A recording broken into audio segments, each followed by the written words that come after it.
Welcome to the Banker Lamp. Please enjoy the video. You start by confirming Windows and hardware. Make sure your PC supports Bluetooth or has a free USB port, and open the Xbox Accessories app if you have it. Plug the controller in with a USB-C cable for a simple wired connection. This pairs instantly and updates firmware. Once done, if you want wireless, turn on the controller with the Xbox button, then press and hold the small pair button until the light flashes. This primes the controller for Bluetooth or the Xbox wireless adapter. Now you connect. For Bluetooth, go to Settings, Bluetooth and Devices, add Device and choose Bluetooth. Select Xbox Wireless Controller from the list.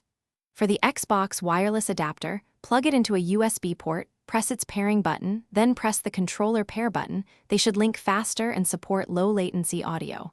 Make sure drivers install automatically. If prompted, allow Windows to update drivers. Once paired, open the Xbox Accessories app or Game Controllers dialog to confirm input mapping and trigger calibration. Finish by updating firmware. Open the Xbox Accessories app and install any controller updates because firmware fixes connectivity and button mapping. Then test in a game, check vibration, triggers, and audio routing. If things go wrong, restart your PC and controller first. Remove the Bluetooth device from Windows and re-add it, or try a different USB port or a powered hub. If pairing still fails, reinstall your Bluetooth or adapter driver and retry. This resolves most driver-level conflicts and restores reliable connections.